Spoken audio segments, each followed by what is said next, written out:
విభజన అనంతరం ఏర్పడిన ప్రతికూల పరిస్థితుల్లో కూడా అత్యంత ప్రగతిశీల రాష్ట్రాల్లో మన రాష్ట్రం తన స్థానాన్ని తిరిగి సాధించడానికి ఎంత కష్టమైనా సరే ఏ సవాలులైనా అధిగమిస్తూ అవకాశాలను అందిపుచ్చుకోగలదని మన గౌరవ ముఖ్యమంత్రి గారి దృఢ విశ్వాసం.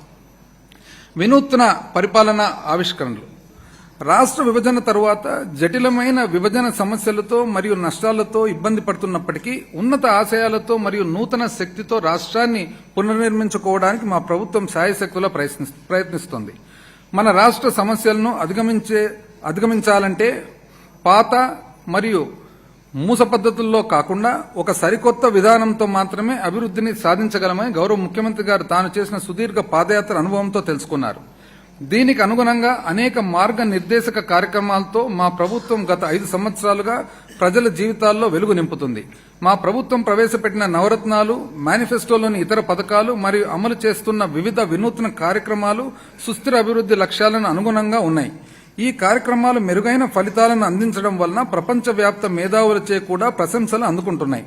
కొత్త ఆలోచనలను, ఆవిష్కరణలను మరియు ఇంతకు ముందు ఎన్నడూ లేని విధానాలను కనీ విని ఎరగని రీతిలో అమలుపరచడం వలన తక్కువ సమయంలోనే మా ప్రభుత్వం సంతృప్త స్థాయిలో ప్రజలందరి జీవితాల్లో గణనీయమైన మార్పు తీసుకురాగలిగింది.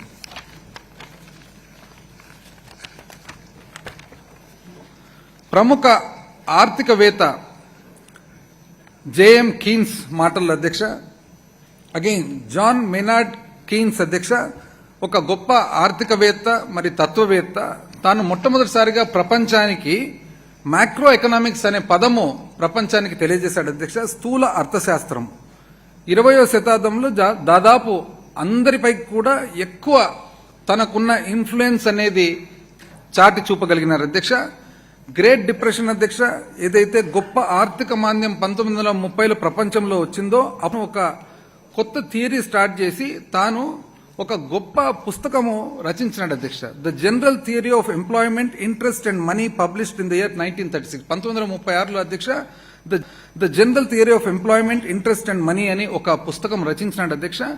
తానేమంటాడంటే ఏదైనా కానీ ఇబ్బందులు కలిగినప్పుడు కానీ, ఆర్థిక మాంద్యం ఉన్న, డిప్రెషన్ ఉన్నప్పుడు కానీ తాను ప్రభుత్వం అనేది ఇంకా ఎక్కువ ఖర్చు పెట్టాల్సిన అవసరం ఉంది. ఎక్కువ ఖర్చు పెడితే అప్పుడే మనం మళ్ళీ ఆ మాంద్యం నుంచి బయటపడతామనే థియరీ ఆయన మొట్టమొదటిసారిగా ఆయన ప్రపంచానికి అంతా చాటి చెప్పాడు అధ్యక్ష. అంతవరకు డిప్రెషన్ అనేది ఉన్నప్పుడు ఎప్పుడు కూడా మనం ఇంకా ఖర్చు కంట్రోల్ చేసుకోవాలి అనే ఒక ఆలోచన నుంచి డిప్రెషన్ ఉన్నప్పుడు ఆర్థికంగా మనం తగ్గులో ఉన్నప్పుడు ఇంకా పైకి తీసుకురావాలని అధ్యక్ష. తానేమంటాడంటే his radical idea that government should spend money that they don't have has actually saved capitalism అని. అంటే ప్రభుత్వం దగ్గర డబ్బులు లేకున్నా కూడా, లేనప్పటికీ కూడా ఆర్థిక మాంద్యం ఉన్నప్పుడు కానీ, ఇబ్బందులు ఉన్నప్పుడు కానీ మనం ఇంకా కొద్దిగా ఖర్చు పెట్టాల్సిన అవసరం ఉందని చెప్పి తను తెలియజేశాడు అధ్యక్ష.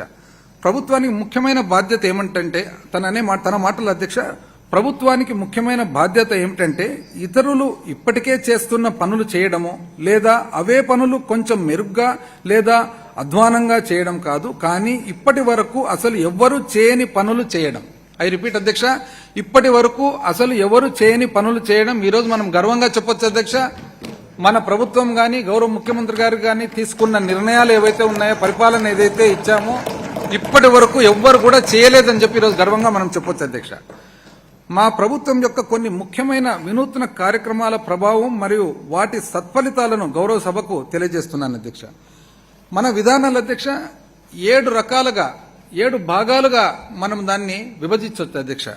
ఆ 7 భాగాలు కూడా ఒక భాగం తర్వాత ఒక భాగము క్లియర్ గా ఆ విధానం ఏమి, ఆ పరిపాలన విధానం ఏమి, ఆ ఆలోచన ఏమి, ఆ ఆలోచన వెనకాల దానికి కారణమేమి, అయితే ఆ ఆలోచన పరిపాలన వలన యాక్చువల్ గా రిజల్ట్ ఏమి, అవుట్కమ్ ఏమనేది కూడా నేను చెప్పబోతా ఉన్నాను అధ్యక్ష. ఎందుకంటే ఈ బడ్జెట్ లో ఈ ముఖ్యంగా అవుట్కమ్ అధ్యక్ష, 5 సంవత్సరాల పాలన తర్వాత అవుట్కమ్ ఏమొచ్చింది అనేది అధ్యక్ష. అయితే ఆ 7 విధానాలు వచ్చేసి అధ్యక్ష, సుపరిపాలన ఆంధ్ర, సామర్థ్య ఆంధ్ర, మన మహిళా మహారాణుల ఆంధ్ర అధ్యక్ష. ఐ రిపీట్ అధ్యక్ష, మన మహిళా మహారాణుల ఆంధ్ర, అన్నపూర్ణ ఆంధ్ర, సంక్షేమ ఆంధ్ర, సంపన్న ఆంధ్ర, భూభద్ర ఆంధ్ర.